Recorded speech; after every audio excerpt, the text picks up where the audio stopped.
செந்தில் வீட்டுக்கு இங்கே சரவணன் ரொம்ப கோவமா போகிறாங்க. போனது மட்டும் இல்லாமல், செந்தில் மீனா இருக்காப்லே இல்லையா அப்படின்னு சொல்லி கேட்குறாங்க. என்ன என்னண்ணா வந்து வராதமா மீனாவை கேட்குறீங்க? என்னாச்சு ஏதாவது பிரச்சனையா அப்படின்னு சொல்லி கேட்குறாங்க.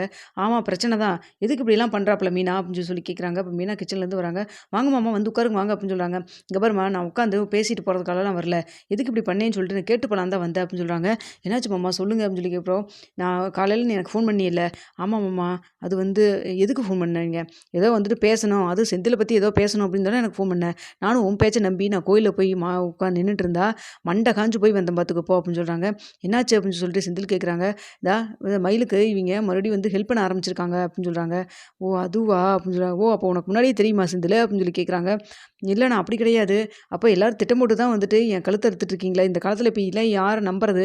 யார நம்ப வேண்டாம்னு ஒண்ணுமே புரியல. நம்மலாம் ஒரே குடும்பம் தானே! நம்ம வீட்டுக்குள்ளேயே இப்படிலாம் பண்ணலாமா? எல்லாருமே வந்துட்டு நினைக்கிறது அவகிட்ட இருந்து எப்படியாவது நான் டைவர்ஸ் வாங்கிரணும் அப்படிங்கிறதுக்காக தான். ஆனா, இப்போ மீனா மட்டும் எதுக்காக இப்படிலாம் பண்ணணும்? அவ என்ன சொல்லி மீனாவ ஏமாத்தி வச்சிருக்கான்னு எனக்கு தெரியாது.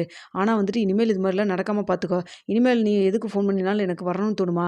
உண்மைய சொல்றியா? பொய் சொல்றியான்னு தானே தோணும் அப்படின்னு சொல்றாங்க. இல்ல மாமா கொஞ்சம் கோவப்படாத கேளுங்க. அவிங்க இது மாரி மாசமா இருக்கேன்னு சொல்லிட்டு எனக்கு ஃபோன் பண்ணி சொன்னாங்க. அதுக்கப்புறம் தான் சரின்னு சொல்லிட்டு உங்களுக்கு கால் பண்ணேன் அப்படின்னு சொல்றாங்க. மாசமா இருக்கிறது சொன்னோனே நீ உடனே நம்பிட்டியா? அப்படின்னு சொல்றாங்க. அவ சொல்றது இதெல்லாம் 1 பொய்யா? 2 பொய்யா? ஃபர்ஸ்ட்டா 2வதா? எத்தன பொய்யி? ஏற்கனவே இதே பொய்ய சொல்லி தான் வீட்டுக்குள்ள வந்தா. இப்ப மறுபடியும் அதே பொய் தான் சொல்லி வீட்டுக்குள்ள வரக்கு ட்ரை பண்றா. அத கூட புரிஞ்சுக்க முடியலையாப்பா உன்னால? அப்படின்னு சொல்லிட்டு மீனாட்ட கேட்குறாங்க. இல்லண்ணா நீ கொஞ்சம் கோவப்படாம கேளுண்ணா அப்படின்னு சொல்லிட்டு செந்தில் வந்துட்டு கோவப்படுத்தாம இருக்க மாரி பார்க்குறாரு. ஆனா வந்துட்டு சரவணன் செம கோவத்துல இருக்காரு. இங்க பாரு செந்திலு, நான் கடைசியா என்ன தெரியுமா சொல்லிட்டு வந்தேன்? இந்த குழந்தைக்கு எனக்கு சம்மந்தமே இல்ல. இது யார் குழந்தையோ? அப்படின்னு நான் சொல்லிட்டு வந்துட்டேன். அப்பவாவது அவளுக்கு உரைக்குதான்னு பார்க்கலாம். சும்மா எப்ப பார்த்தாலும் யாரோ ஒரு புது நம்பர்லேருந்து கால் பண்ணுவா. அப்படி இல்லையா, அப்புறம் இது மாரி வந்துட்டு எங்கேயாவது வழியில பார்த்தா கண்ண கசக்கிட்டு நிக்கிறது, இல்லையா நம்ம கடைக்கே வந்து நிக்கிறது. இதான் அவளுக்கு வேலை. எதுவும் பண்ணி ஒண்ணும் வேலைக்கு ஆகல. அதான் இப்ப கடைசியில என்ன பண்ணலாம் அப்படின்னு சொல்லிட்டு சரின்னு சொல்லிட்டு குழந்தை அப்படிங்கிற ஒரு ஆயுதத்த எடுத்துட்டு கிளம்பிட்டா. அதுக்கு வந்துட்டு மீனா வந்து தொலைஞ்சு போயிட்டா அப்படின்னு சொல்லிட்டு இருக்காங்க. இத பார்த்துட்டு, ஐயோ! மாமா அப்படிலாம் கிடையாது. உண்மையாலுமே அவங்க மாசமா தான் இருக்காங்க அப்படின்னு சொன்னாங்க. உனக்கு எப்படி தெரியும்? இவ்வளோ தூரம் நீ வந்து இதா சொல்ற அப்படின்னு சொல்லி கேட்குறாங்க. அப்ப செந்தில் வந்துட்டு, ஏன் மீனா கொஞ்சம் அமைதியா இரு. அண்ணனே கோவமா இருக்காருல்ல. நீ தேவையில்லாம ஏதாவது பேசி வைக்காத அப்படின்னு சொல்றாங்க. இல்லங்க அவங்க தப்பா புரிஞ்சுக்கிட்டாங்க. அவரெல்லாம் கரெக்ட்டா தான் புரிஞ்சிருக்காரு. நீ கொஞ்சம் அமைதியா இரு. ஏதாவது போற போக்குல ஏதாவது கோர்த்து விட்டுறாத. இரு இரு செந்தில் என்னதான் சொல்றாங்கன்னு பார்க்கலாம். என்ன சொல்லு மீனா அப்படின்னு சொல்லி கேட்குறாங்க. உண்மையாலுமே இவங்க மாசமா தான் இருக்காங்க. எனக்கு தெரியும் அப்படின்னு சொல்றாங்க. அது எப்படி உனக்கு தெரியும் அப்படின்னு சொல்லி கேட்கிறப்போ, அவங்க ஹாஸ்பிட்டல்ல கூட்டிட்டு போனதே நான் தானே அப்படின்னு சொல்றாங்க. இத கேட்டோனே செந்திலுக்கு செம கோவம் வருது. என்ன சொல்ற மீனா அப்படின்னு சொல்லி கேட்குறாங்க. என்னடா என் பொண்டாட்டி தான் என்கிட்ட எந்த உண்மையும் சொல்லாம மறைச்சிட்டு போய் பேசிட்டு இருந்தான்னு பார்த்தா, இப்ப மீனாவும் உன்கிட்ட அப்படிதான் இருக்கிறா. எல்லாம் இந்த காலத்துல பொண்ணுங்கள எல்லாம் நம்பவே முடியாது போல இருக்கே அப்படின்னு சொல்லிட்டு இருக்காங்க. மாமா ஒரு நிமிஷம் வெயிட் பண்ணுங்க மாமா. அவங்க வந்துட்டு இப்ப வந்துட்டு உடனே செந்தில் வந்துட்டு, இங்க பாரு இதுக்கு மேல நான் உங்ககிட்ட பேச தயாரா இல்ல. ஏற்கனவே வந்துட்டு இந்த மயிலோட விஷயத்துல கொஞ்சம் அமைதியா இரு, ஒதுங்கி இரு. அவிங்க விஷயத்துல தலையிடாத அப்படின்னு சொல்லி சொன்னேன்ல. என் பேச்சுக்கு அப்ப மதிப்பே கிடையாதுல்ல. அப்படித்தானே அப்படின்னு சொல்லிருக்காங்க. ஏங்க கோவப்படாம கொஞ்சம் கேளுங்க. அவிங்க சூழ்நிலை அப்படி அப்படின்னு சொல்றாங்க. என்ன சூழ்நிலையா இருந்தாலும், இல்லங்க அவிங்களுக்கு இது மாரி டேட் தள்ளி போச்சுன்னு சந்தேகப்பட்டு சொல்லிட்டு இருந்தாங்க. மறுபடியும் கிட்ட வாங்கி டெஸ்ட் பண்ணி பார்த்து அது பிரச்சனையாச்சுன்னா என்ன பண்றது? சரி ஓகே அதான் இவ்வளோ பிரச்சனையா இருக்குல்ல. அட்லீஸ்ட் நம்ம குடும்பத்துக்கு முதல் வாரிசு குழந்தை இது வந்ததுன்னா, நம்ம பிரச்சனையெல்லாம் கொஞ்சம் சால்வ் ஆகும்னு சொல்லி தான் நான் ஏதோ ஒரு ஆசைப்பட்டேன் அப்படின்னு சொல்றாங்க. இங்க பாரு மீனா நீ மட்டும் ஆசைப்பட்டா பத்தாது. குடும்பமே ஆசைப்படணும். குடும்பமே எனக்கு அவகிட்ட இருந்து டைவர்ஸ் வாங்கி குடுக்குறதுல தான் குறியா இருக்காங்க. நீ மட்டும் தான் இப்போ மயில் சொல்றதெல்லாம் உண்மையா இருக்குன்னு சொல்லி நம்பி, தேவையில்லாம நீ டென்ஷன் ஆகுறதும் இல்லாம என்னையும் சேர்த்து டென்ஷன் ஆக்கிட்டு இருக்க. இனிமேல் அவ அத சொன்னா, இத சொன்னான்னு சொல்லிட்டு ஏதாவது வந்து பண்ணினா பாரு. அது மட்டும் இல்லாம இனிமேல் அவளோட போறது, வரது ஏதாவது கடைசியா இருக்கணும் அப்படின்னு சொல்றாங்க. இத பார்த்துருக்க செந்தில் இதைத்தானே நான் அன்னைக்கு அப்படி சொல்லிட்டு இருக்கிற இவ கேட்கவே மாட்டேங்கிறா. என்னமோ வந்துட்டு இவ என்னமோ குடும்பத்தை இவ தான் தூக்கி நிறுத்துற தூண் மாரி ஓவரா பண்ணிட்டு இருக்கிறா. ஏதாவதுனா வந்து சொன்னாங்கன்னா, உடனே போய் நம்ம அம்மாட்டயும், அப்பாட்டயும் சொல்லிட்டு வேலைய பார்க்க வேண்டியது தானே! அத விட்டுட்டு எல்லா பிரச்சனையும் தூக்கி தலையில போட்டுட்டு இருக்கிறா. நாளைக்கு அந்த அம்மா, அந்த மயிலோடைய அம்மா என்ன வேணா நாளைக்கு பேசும், என்ன வேணா பண்ணும். கடைசியில நீ தான் உன்னால தான் இப்படி ஆச்சுன்னு கூட சொல்லும். கடைசியில அந்த பழிய வாங்கி தூக்கி வச்சு தலையில வச்சுட்டு நிற்பா பாருங்களேன்! அப்படின்னு சொல்லிட்டு இருக்கிறாங்க. இங்க பாருப்பா உன் மேல நான் ஒரு மதிப்பு மரியாதைலாம் வச்சிருக்கேன். தேவையில்லாத அத கெடுத்துக்காத. இனிமேல் வந்துட்டு இது மாரி வந்துட்டு அத சொன்னா, இத சொன்னான்னு சொல்லிட்டு எனக்கு மறுபடியும் எல்லாம் கால் பண்ணீன்னா, அதுக்கப்புறம் வந்துட்டு நான் உன் முகத்திலேயே முழிக்க மாட்டேன். உன்கிட்ட நான் பேசவும் மாட்டேன். புரிஞ்சுதாப்பா? அப்படின்னு சொல்லிட்டு இருக்கிறாங்க. அப்போ உடனே செந்தில் வந்துட்டு, அண்ணா விடு நான் இனிமேல் அவ எதுவும் பண்ணாம நான் பார்த்துக்கிறேன். வந்ததே வந்துட்டே வா கொஞ்சம் சாப்பிட்டு போலாம் அப்படின்னு சொல்றாங்க. நான் ரொம்ப ரொம்ப சூடா இருக்கேன். இப்போலாம் எதுவும் சாப்பிட்ற நிலைமையில இல்ல. விடுடா நான் நாளைக்கு இது உனக்கு கால் பண்ணி பேசுறேன்டா. நான் வர்றேன்டா அப்படின்னு சொல்லிட்டு, மீனா வர்றேன் மீனா அப்படின்னு சொல்லிட்டு கிளம்பிடுறாங்க. போனதுக்கப்புறம் செந்தில் மீனாவ புடிச்சு திட்டுன்னு திட்டுறாங்க. உனக்கெல்லாம் அறிவுங்கிறது கொஞ்சமாவது இருக்கா இல்லையா?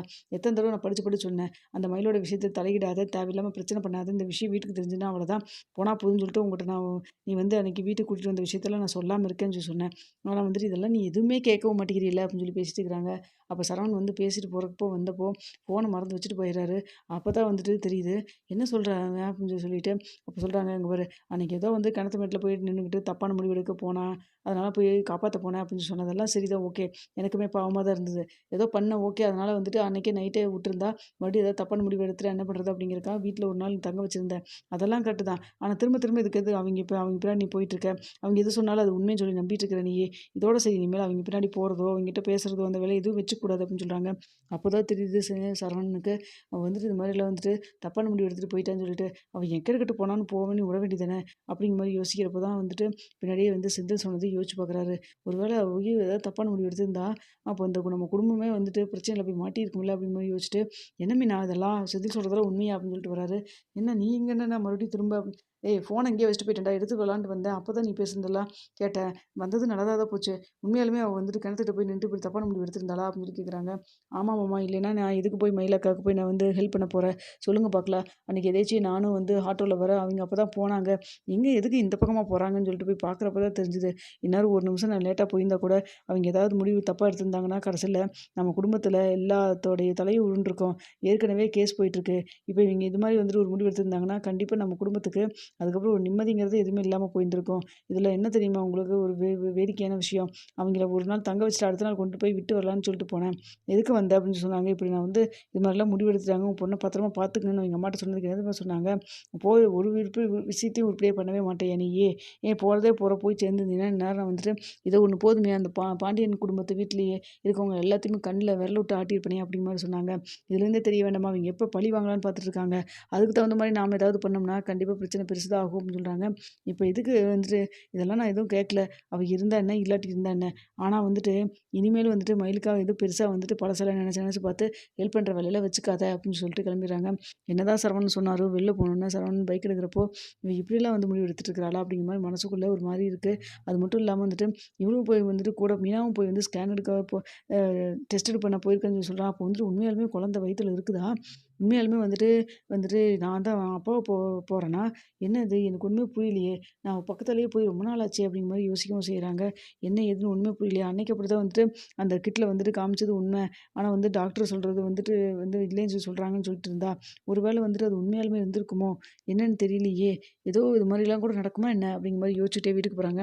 போன வந்துட்டு இங்க வந்துட்டு "டேய் சரவணா வந்துட்டியாடா? கையெலம்பிட்டு வாடா, சாப்பிடலாம் வா" அப்படின்னு சொல்லிட்டு இங்க கோமதி கூப்பிடுறாங்க. காதுல கேட்காமயே வந்து ரூமுக்குள்ள ஒரு ஓட்டுக்கு போறாரு.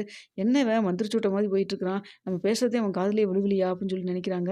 "என்னவோ தெரியலையே" அப்படின்னு சொல்லிட்டு சரி ரூமுக்குள்ளே கொண்டு போய் சாப்பாடு குடுத்துடலாம் அப்படின்னு சொல்லிட்டு சாப்பாடு எடுத்துட்டு போறாங்க. அங்க போறப்போ மறுபடியும் வந்துட்டு ஒரு வேளை இப்படி இருக்குமா? அப்படி இருக்குமான்னு சொல்லிட்டு ஏதோ யோசிச்சிட்டே உட்காந்துருக்காரு. "என்னடா சரவணா நானும் வந்தா புடிச்சு பார்க்குறேன். நான் பேசுறதுக்கும் பதிலும் சொல்லல. ஏதோ யோசனையிலே இருக்க. என்னடா ஆச்சு உனக்கு?" அப்படின்னு சொல்றாங்க. ஒண்ணுமே பேசாம இருக்காங்க. "டேய் செந்திலு" அப்படின்னு சொல்லிட்டு சட்டுன்னு வந்து முதுகு பாத்து ஒண்ணு விடுறாங்க. அப்பதான் "ஏன் என்னம்மா சொல்லுமா" அப்படின்னு சொல்றாங்க. "ஏன்டா என்னடா நெனச்சிட்டு இருக்க நீயி? இது வீடு நெனச்சியா என்ன நெனச்ச? நீ பாட்டுக்கு வந்த. நான் பேசுனதுக்கு எதுக்குமே பதிலே சொல்லல. இப்போ வந்துட்டு இங்க உட்காந்துட்டு எதையோ பித்து பிடிச்ச மாரி யோசிச்சுட்டு இருக்க. என்னடா ஆச்சு?" அப்படின்னு சொல்லி கேட்குறாங்க. "இல்லம்மா இன்னைக்கு நான் மயில கோயில்ல பாத்தேன்னு" சொல்லிட்டு நடந்த விஷயத்த எல்லாத்தையும் வந்துட்டு கோமதி கிட்ட சொல்றாங்க.